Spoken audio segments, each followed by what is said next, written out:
আসসালামু আলাইকুম and welcome back to another video.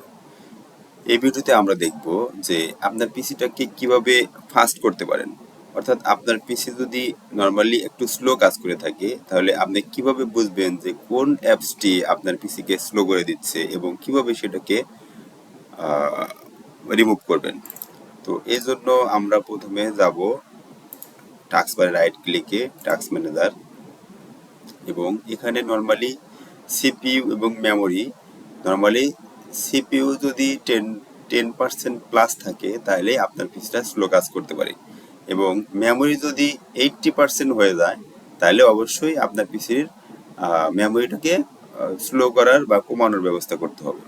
এর জন্য আমি নরমালি দেখাচ্ছি কিভাবে মেমোরিটাকে মেমোরি সাধারণত বেশি হয়ে থাকে। যেমন আমার এখানে যে অ্যাপ্লিকেশনগুলো রান আছে এই অ্যাপ্লিকেশনগুলো যদি অনেকগুলো টাস্ক থাকে, যেমন আমার এখানে ক্রোম আছে, ক্রোম কিন্তু আমার এখানে মোটামুটি একটা র্যাম কিন্তু এটা ইউজ করছে। সেই সাথে আমি যদি আরও কোনো অ্যাপস রান করি সেটাও কিন্তু আমার এই র্যামটাকে একটার পর একটা আমাকে এটা লোড দিতে থাকবে এবং এটা এক পর্যায়ে গিয়ে কিন্তু অনেক বেশি হয়ে যাবে। তো নর্মালি যদি পিসি স্লো কাজ করে তাহলে আপনাকে প্রথমেই এই টাস্ক বারের যে অ্যাপ্লিকেশনগুলো আছে সেগুলা একটু মিনিমাইজ করে রাখতে হবে, অর্থাৎ কমায় রাখতে হবে।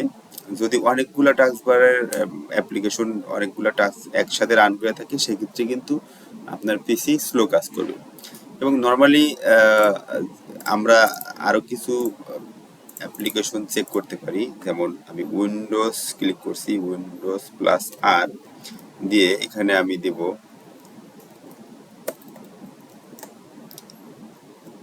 %temp অর্থাৎ temporary file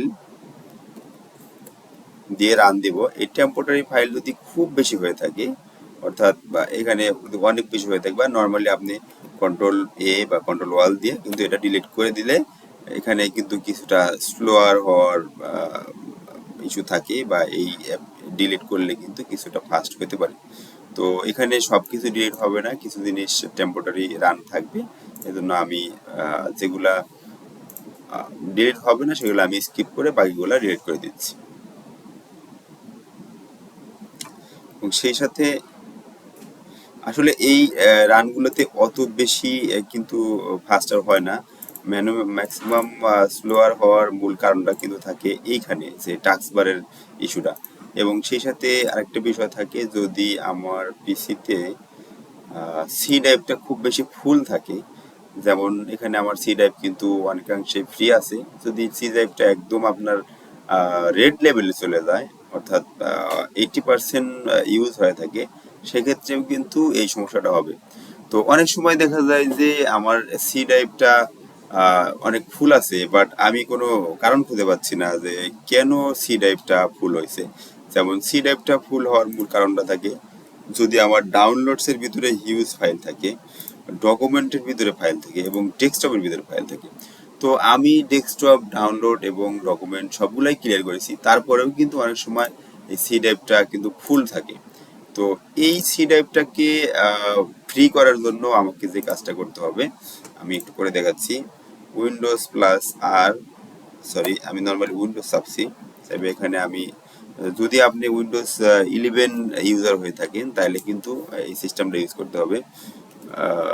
disk clean up, disk clean up select করব। সিলেক্ট করার পরে এখানে কিন্তু ডিস্ক ক্লিন আপ বলতে আমাদের এখানে সবগুলো ড্রাইভ দেখাচ্ছে, বাট পিসি স্লোয়ার হওয়ার মূল কারণটা কিন্তু সি ড্রাইভে। তো সেজন্য আমি সি ড্রাইভ সিলেক্ট অবশ্যই ওকে দেব। ওকে দেওয়ার পরে এখানে কিন্তু দেখতে পাচ্ছি যে আমার যে রিসাইকেল বিন বা টেম্পোরারি ফাইল এই সেই যেগুলো আছে আমি কিন্তু সেখান থেকে এখানে রিমুভ করতে পারি। জাস্ট ওকে চাপ দিয়ে ডিলিট ফাইল দিলাম। তো এটা ফার্স্ট একটা স্টেপ গেল, সেকেন্ড আরেকটা স্টেপ আছে। প্রথম স্টেপটা শেষ এবং দ্বিতীয় স্টেপটা আমি আবার দিব ডিস্ক ক্লিন আপ এবং ওকে। দেন এখানে যাব আমি clean up system files, clean up system ফাইলসে গিয়ে আবার ওকে দিব। অর্থাৎ আপনি যদি কোনো অ্যাপ্লিকেশন ইনস্টল করে থাকেন এবং আবারও আনইনস্টল করে থাকেন সেটা কিন্তু টোটালি একদম ক্যাশ থেকে রিমুভ হয় না, সেটা কিন্তু একটা পর্যায়ে গিয়ে থেকে যায়।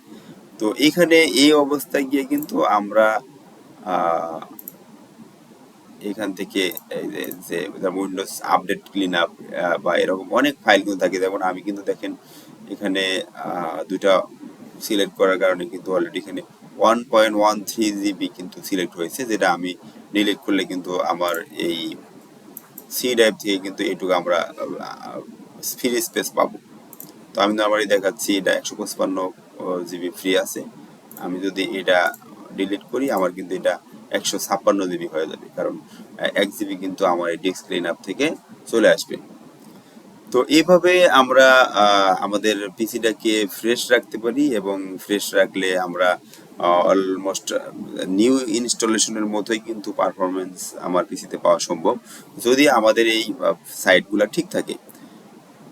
তো ডিস্ক ক্লিন আপটা হওয়ার পরে আমরা দেখবো, এর পর্যন্ত অপেক্ষা করি।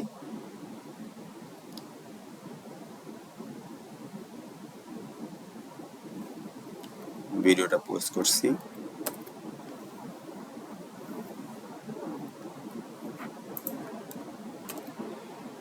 এই প্রসেসটা শেষ হতে কিন্তু অনেকটাই সময় লাগে, সেই পর্যন্ত ধৈর্য ধরে অপেক্ষা করতে হবে, কারণ ডিস্ক ক্লিন আপের এই অপশনটা সিস্টেম ফাইল ক্লিন আপের ক্ষেত্রে কিন্তু অনেক সময় 5, 7, 10 মিনিটও লেগে যেতে পারে।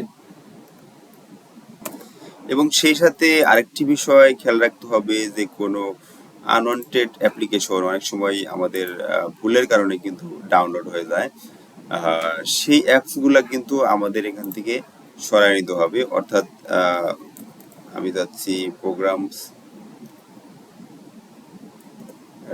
প্রোগ্রামস, এখান থেকে আমাদের যে অ্যাপসগুলো একদমই লাগে না সেগুলো কিন্তু আমরা এখান থেকে আনইনস্টল করে দেব। অ্যাপস ইনস্টলেড অ্যাপস যে পার্টটা আছে, এগুলা কিন্তু আমাদের যেগুলা আনওয়ান্টেড অনেক সময় ইনস্টল হয়ে যায় সেগুলা কিন্তু আমরা এখান থেকে ডিলিট করলেও আমাদের পিসিটা অনেকটাই ফ্রেশার হিসেবে কাজ করবে। আমার অনেক ইনস্টল করা আছে, এবং এটাতে আমি আরেকটা ভাবে যাইতে পারি, সেটা হচ্ছে কন্ট্রোল প্যানেলে গিয়ে আনইনস্টল প্রোগ্রাম, এখান থেকেও আমরা সবগুলা, অর্থাৎ এই অপশনটা মডেলটা হচ্ছে উইন্ডোজ 7 এবং 10-এর, বাট উইন্ডোজ 11-এর ক্ষেত্রে এখানে অনেক কিছু পাওয়া যায় না। তো আনইনস্টল করার আগে অবশ্যই কিন্তু এনশিওর হতে হবে যে এই অ্যাপসটা আপনার উইন্ডোজের কোনো অংশ কিনা। অনেক সময় অনেক আননোন অ্যাপস থাকে, বাট সেটা কিন্তু উইন্ডোজের অংশ হিসাবে থাকে। সেজন্য কিন্তু এটা কনফার্ম হতে হবে যে আমি যে অ্যাপসটা আনইনস্টল করতে যাচ্ছি সেটা উইন্ডোজের কোনো অংশ কিনা। উইন্ডোজের অংশ কোনো ফাইল যদি আনইনস্টল করেন সেক্ষেত্রে কিন্তু আপনার পিসিটা নর্মালি বন্ধ হয়ে যেতে পারে, অথবা ফাংশনলেস হয়ে যেতে পারে। তো দেখেন আমার অলরেডি কিন্তু প্রায় 3 মিনিটস আপ হয়ে গেছে, এখনো কিন্তু ক্লিন আপ হয় নাই, শেষ হয় নাই।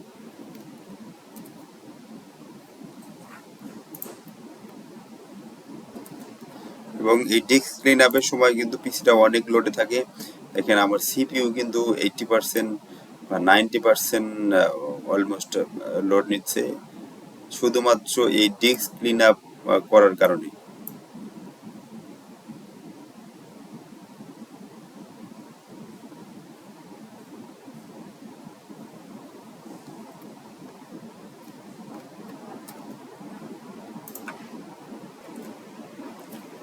অলমোস্ট শেষের দিকে চলে আসছে, এবং দ্রুতই সিস্টেমটা ক্লোজ হয়ে যাবে।